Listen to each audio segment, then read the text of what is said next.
Making money in real estate is forever a topic for those who would like to invest. This includes many of the different types of real estate investments. Land, apartment buildings, houses, commercial buildings are all part of real estate investment. The following concepts you're about to read are tried and true and proven. This book is all you'll need to complete a successful assignment of contract and get a big payday you might have only heard about. It will bring out your level best potential and to foster the limitless possibilities of attaining success. Irrespective of your background or education, the techniques inside are easy, powerful, and efficient. In brief, the info in this book came from real investors utilizing these strategies in real life for those who work their way up to real estate investing ace. Welcome to Real Estate Money Making Techniques for Newbies. Insider secrets on making money with property you don't even own. Chapter 1. Comprehending real estate investing words. What are the investing terms that you will need to understand? First things first. Assignment of contract. Assignment of contract is more generally called wholesaling in realty circles. Consider how other huge companies wholesale products to bring in earnings. For example, Walmart wholesales products by buying them in big amounts. They're able to buy products well beneath current market value due to their over-the-top purchasing influence. Walmart then swings around and sells those products to their end purchaser at retail prices. Walmart is capable of generating a net profit by collecting on the difference between what the merchandise sells for and what they buy it for. There are actually only 3 chief steps in this procedure. Talk terms for a discount on the product, sell the product for retail costs, accomplish this in an effective time frame to maximize stock. Wholesaling real property has a few laws of similarity and a few differences. In wholesaling real property, you're likewise negotiating a price reduction on the product and you're also selling that product, the property, for retail costs. The chief deviations are that you're not carrying any stock and you're not negotiating your price reduction by buying big amounts. Equity. You might or might not already be acquainted with the term. Equity is the deviation in the value of a property less what is owing on the property. A seller owes $75,000 on a first mortgage and $25,000 on a second mortgage for a home that's appraised at about $130,000. How much equity is in the house? Equity equals value minus owing debts equals $130,000 minus $75,000 minus $25,000. Example, $30,000 of equity in the house.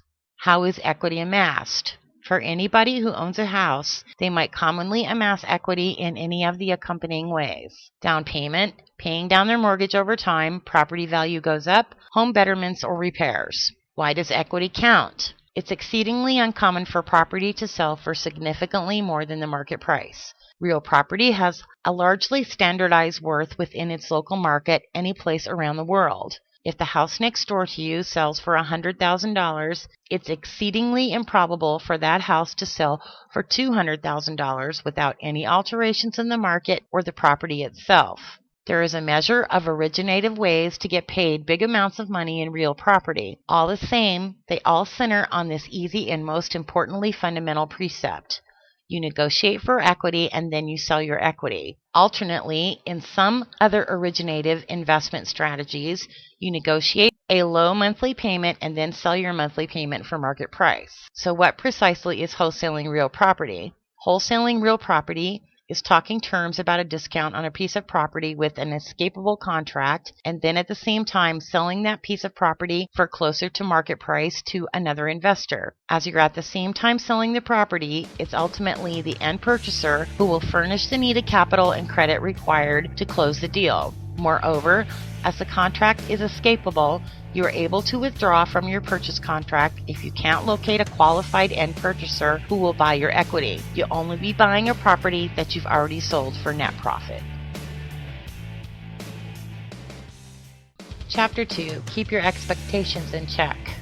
You have to make certain that you remain grounded and have realistic expectations. Stay real. It shouldn't surprise you that real property has produced more millionaires than any other type of business. There are dozens of infomercials that teach you about no money down real property investing. Is there truly such a thing as no money down real property investing? Can individuals truly make a fortune without any skill or experience in real estate? In brief, yes, but it counts a lot on you.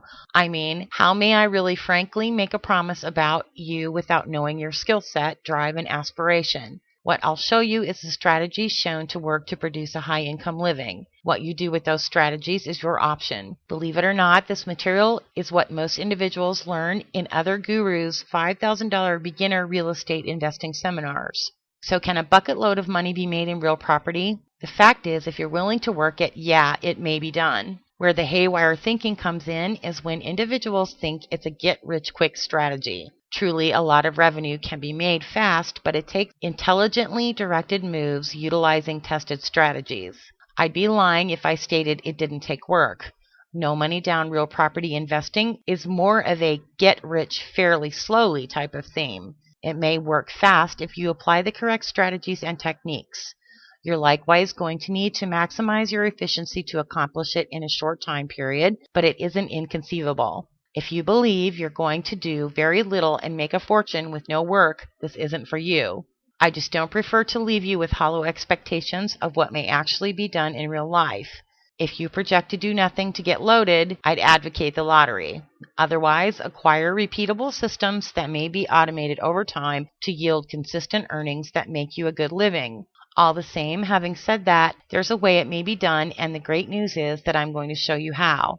After all, it is no chance event that studies repeatedly resolve that over 9 in 10 millionaires may directly attribute their riches to real property. Assignment of contract is the most uncomplicated way for a newbie to get moving in investing, because it doesn't take any capital to invest with. Even crafty real property vets often still utilize this technique. I know a couple of vet investors who are doing all right for themselves, and they entirely utilize this strategy to yield their wealth. If you are able to purchase without cash, hey, why would you quit, right? How come everybody doesn't do this?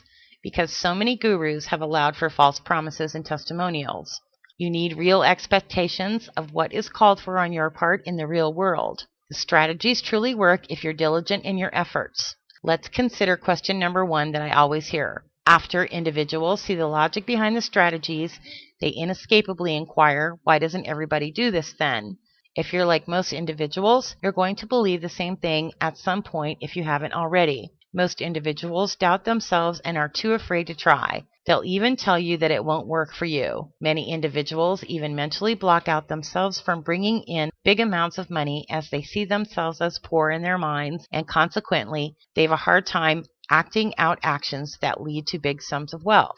They may even psych themselves out to the point where they're totally fearful of acting. If that's not the case, they anticipate it to be truly simple just because they know a couple of strategies. Frequently, they don't have any clear goals or direction from the strategies to guarantee they'll be a winner. But the greatest reason, though, is forever and has always been the concern of rejection. They can't shake the thought that the other individual may say no, so they'll carry on to lead a life based on what other people tell them to do. The fact is that if you thought of it, you already recognize that. It's a pitiful truth that most individuals spend more time planning their holiday than they spend working at taking charge of their own financial position. There's no rejection in real property. In real estate, you'll forever be contacting individuals who have a prior interest in selling their house to you, so you are never turned away like that. Rejection in realty sounds something like, oh well, we're not looking to do anything like that now from the seller. You'd respond something like, all right, thanks and good luck, and feel free to call me should your conditions change. Still though, know the fear of rejection will still command many individuals. This is among the most crucial life lessons I may give you. Acquiring sound investment advice is to always be heedful who you take advice from. The individuals in the past who have talked you out of great ideas most often are the ones who recognize the least about them. It's regrettable because they're frequently your friends or parents. They've great advice on many matters, but not always on the thoughts that pertain to yielding wealth. If you need investment advice, discover a good investor. Investment advice should only come from a successful investor. If a successful investor tells you not to do something, then you ought to listen. Otherwise, learn to tune out the batches who understand nothing about what you do. In brief, never take advice on something complicated from somebody who isn't knowledgeable in that arena. The simple nature of doing something different will make you not understood by most individuals, even several whom you deeply care about. As long as you're different, or at any rate doing something different, humans will have to ridicule you. It's easier for them to draw you down into being normal than accepting to themselves why they've never gone for what they truly desired, and more significantly, why they themselves have never done anything to be affluent. Don't fret though. If that's been your mindset to this point in your life, remember that you are always free to change it and pick a fresh path. Chapter 3, The Basics. So why on earth do you believe anyone in the real world would sell you their hard-earned equity? There are really quite a number of reasons. How come? The most elementary but likewise the most crucial reason in real property is to invest in great deals. The greatest obstacle to making revenue in real property will always be in discovering great deals. If you discover a worthwhile deal, getting revenue for it is not really as much of an obstruction as you believe, given a bit of knowledge. Whether you're broke, whether you've got the worst possible credit, or whether you've unlimited capital and good credit, it's true that capital isn't the greatest obstacle. In assigning contracts, your credit and riches are irrelevant anyways. So what precisely is a good deal? I'll give you a few basic criteria, but this might vary somewhat depending upon your local market. Unless you've got some background knowledge on how to work the manufactured home market, don't arrange a deal for any less than $30,000 worth of value built into it. More significant than comprehending what makes a great deal is to comprehend what is called a motivated seller. Around 1% of real prospective sales will meet your qualifications as a motivated seller. While admittedly in this down market there are a lot more, but this isn't typical. That means when you go looking to try and talk terms for deals, you are able to be told no as many as 99 times in 100. Can you manage this much rejection in real property? If that's not an issue and you realize that one deal may make you more than the average individual makes in a year, you should be okay with a great deal of no's. Can you be told no 99 times and still trust yes lives? So what precisely is a motivated seller? Plainly, the title suggests that they're motivated enough to prefer to sell their property, but their level of motivation is bigger than that. Very often, the seller's causes for needing to sell at once are foreclosure related or some sort of default of payments, but that's not the only reason. You're going to locate individuals before foreclosure in what is called pre-foreclosure. Learn the process for foreclosure in your state or province. You are able to type foreclosure process and your state or province into Google. It varies depending upon where you live. Additional reasons individuals often must sell their home are because it's vacant, it's in harsh shape, they've an impending divorce, they've legal troubles, they've an out-of-town move required for a new job, additional debts require a fast cash out, and a horde of other reasons. Frequently, these individuals are crying out for somebody to bail them out of huge payments of home ownership. Your job is to help discover a way out of their current conditions. You have to find individuals who don't just want to, but must sell. As a matter of fact, the more motivated a seller is, the greater you'll simultaneously help them and earn a bigger profit for yourself. To be altogether blunt, a motivated seller is practically begging for a way out of their house because without you, they're seriously screwed. Chapter 4. Get your buyer first. Before you discover a good deal, understand what to do with it. Have it lined up.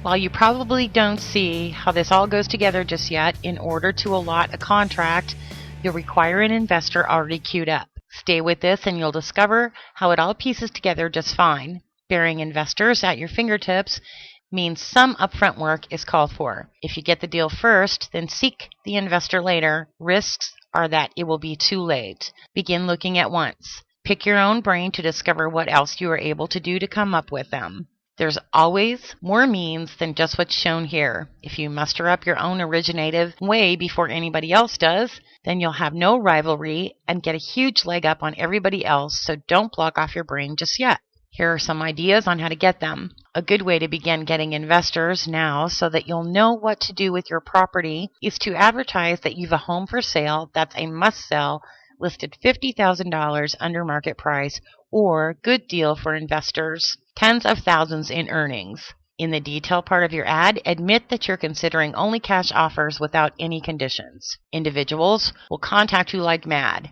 You're able to respond to them that regrettably they just missed that certain property and the unit they're referring to has already been sold. but you're expecting another like type of deal coming up in the following week or two. Ask them if they'd like to be apprised about the future deal. Naturally, no one says no to that. You'll directly separate out who may pay money for your deal and who can't with your initial ad. Promote constantly and work up a database of cash buyers that you are able to resell your deals to. Deals will be simple to move with the correct database of cash buyers. Without the correct database, your choices will be really limited. With your first contact with a fresh investor, determine what their price range is and what type of properties they seek. Talk to people. I commonly spend about 60 seconds asking another individual about themselves. Spend those 60 seconds to learn about the other individual. Learn to hear what they're not saying also through their body language, posture, and demeanor. Forget about you and open your view while you ask them.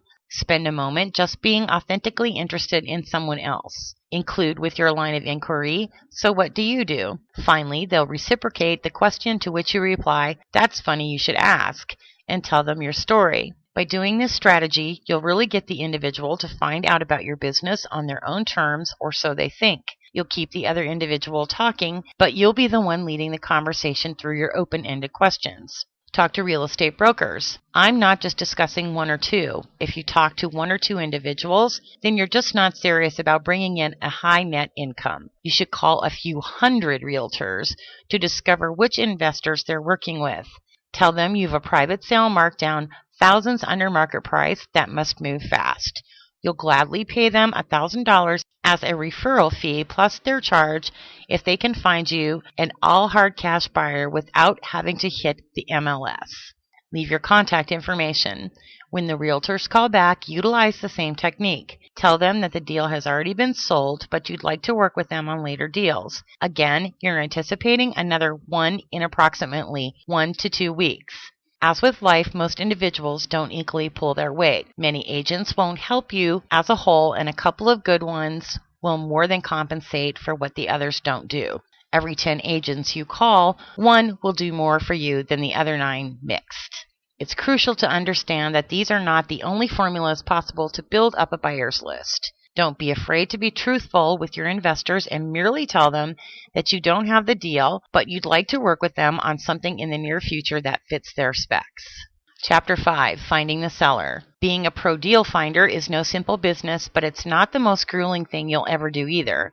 It's, however, about the most financially rewarding business on the planet. When you do discover a good deal, you'll be rewarded for your services. The seller. There's always a good deal out there, so it's crucial to keep looking. If less than 1% of properties will meet our standards, again, the current economy will be much better for you. Be fixed to handle a lot of reversals. It's just part of the game. You'll be grateful it's this tough or everybody would do it. If it were just that simple, you'd have too much rivalry to even get involved with it. Discovering a motivated seller is a lot like discovering a cash buyer. You do things to draw them with strong marketing precepts. You don't expend hours chasing your tail going after them. I'll say it again. These are only some of the ideas we use to discover sellers. Pick your own brain to discover some fresh ways, and you'll tap into a promotion stream that no one else is utilizing. You want to determine just who's motivated and who isn't as quickly possible. If you visit every seller to discover their motivation level, you'll wind up having no time on your hands, and bigger yet, you probably won't do any deals. To weed out your unmotivated seller from the motivated seller, merely ask a qualifying question. Utilize a phrase like, "So it looks like a nice place. Why are you selling it?" This will finally give you the answer to the question you really would like to know. Your business card needs to only state a couple of crucial things, including, "We buy houses, cash, fast," or some variance of this, and in smaller print, "We pay $500 for info about homes we buy." Lastly, your contact info should obviously be included. It works as individuals will contact you when they're hard-pressed. Much like how fridge magnets work, they won't call till the fridge is broke. Business cards frequently render a lead even over a year later. When you meet persons who might not be interested investors, they still might turn out to be an interested seller, or they might know an interested seller at some point down the road. That's why, from a business perspective, it's crucial to ask others what they do first so that you are able to qualify them first. On your business cards, you're offering to give cash for info. Not only are you going to pay for leads to deals you close, you're really going to dole out $1,000, not $500. Learn to underpromise and overdeliver. If you make $30,000 to do a deal, parceling out $2,000 of that to the individuals who put you in contact with the necessary individuals to finish the transaction is just a trade-off. When those referrals look to receive $500 and they get more, you'll make certain to be brought up in conversation elsewhere, which only brings you to more leads. They'll tell so many individuals in the next week, you'll make sure to get another deal from it later. If you're planning on becoming rich at the expense of other people or by being cheap, then you're not yet an achiever. Share the riches on your way up. It'll only serve to draw in more deals, which benefits who? Remember, learn how to distribute your business cards without being braggy. A minute to learn about another and their needs costs you so little to have somebody who will actually utilize your business card. For a couple of $100s, you are able to get hundreds of signs made up. For a few bucks, you can get homemade cardboard signs. Both of them work. It might just depend upon your area for what types of signs will get torn down or something else. Keep them in comparatively busy areas.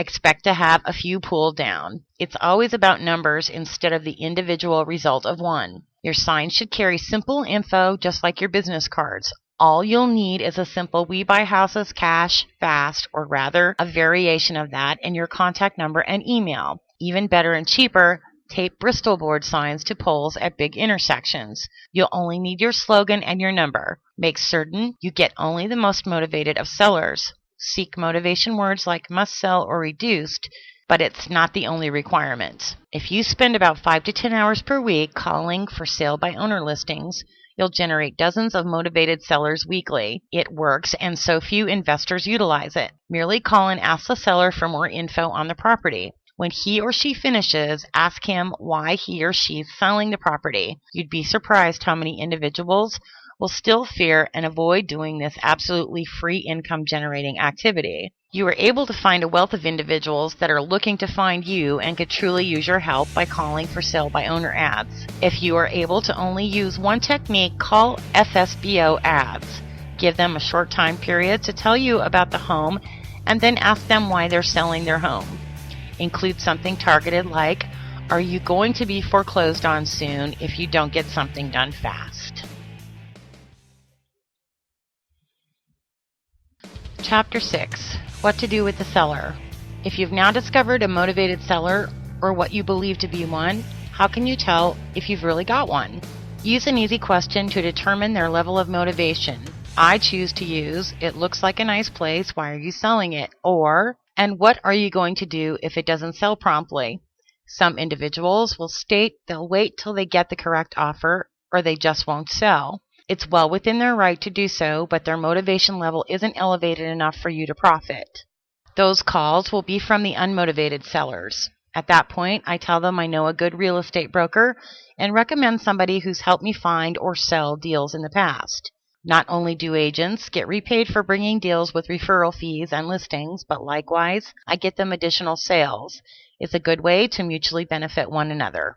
For the unmotivated sellers, merely let them know that if their situation changes for whatever reason and they must sell, you'll still be seeking properties. Often a month of threatening bank notices or a lost job may change a lot, and the unmotivated may become the motivated.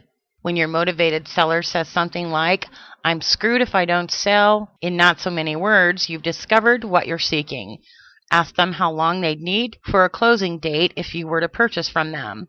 This gives you an approximation of how long you have to work with. You'd be surprised how welcome your telephone call is for a seller who needs drastic action fast, even when you're about to profit significantly from them. You don't have to lie to them about the fact that you anticipate to profit from their home. They'll appreciate the honesty. In a lot of cases, the alternative for them is a foreclosure or a bankruptcy, which you'll help them prevent. Finally, a motivated seller doesn't necessarily equate to earnings in a deal. You need to quickly discover how much equity is in a deal. You are able to do this like so. You need to ask 3 questions. What sort of shape is the house in? How much is owed?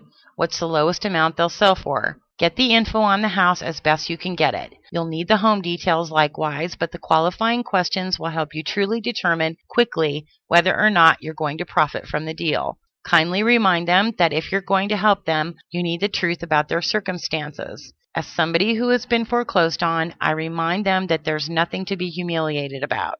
Now it's time for the math. You need to know approximately how much is owed on the house, but you'll need to verify that through a title search. You know how much the owner wants for the sale of that property. You also know how much the property is worth to the rest of the world. Finally, don't just take somebody's word for it over the phone. Go physically examine it yourself to verify the repair condition as well as the square footage, number of bedrooms, etc. that you've been told it has. Chances are that a dire person won't lie or betray you on this, but with hundreds of thousands of dollars at stake in this process, you're going to have to check for sure. Chapter 7, the contract. It's time for the contract. Be cautious. It's great that you now have sellers and have a network of investors to sell it to.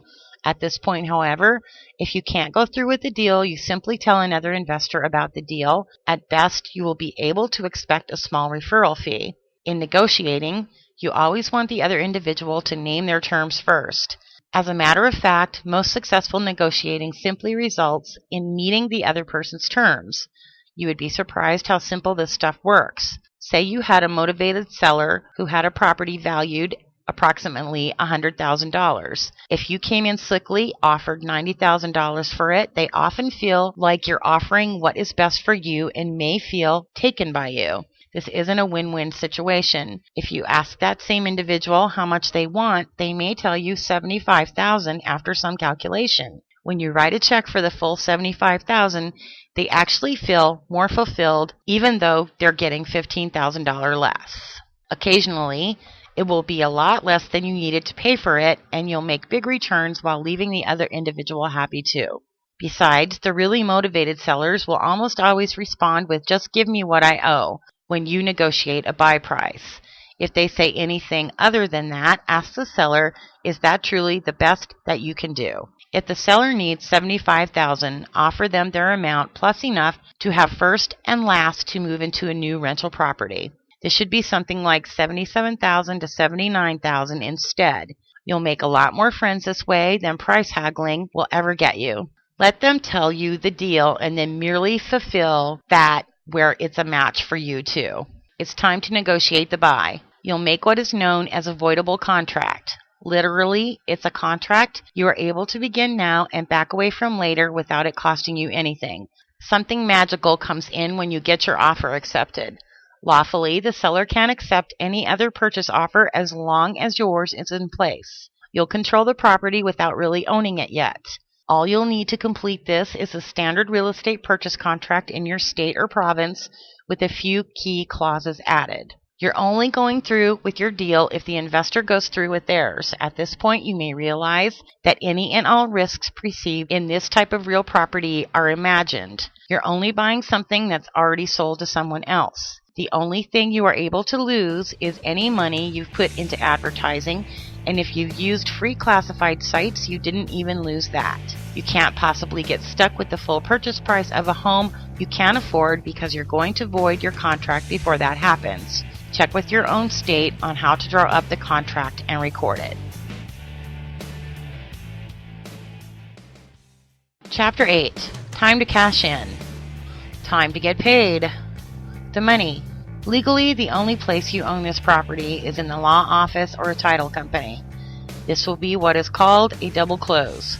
Just a little warning for you. Most real estate brokers and even lawyers have never heard of this, and they might even tell you it's illegal. They merely don't deal with enough originative investors like you. That statement is unequivocally false. Whether the lawyer or the title company handles the closing depends upon where you live, so head down to the investor club to discover which you'll need in your area. Get an exact company who handles this often so that you won't have to look around.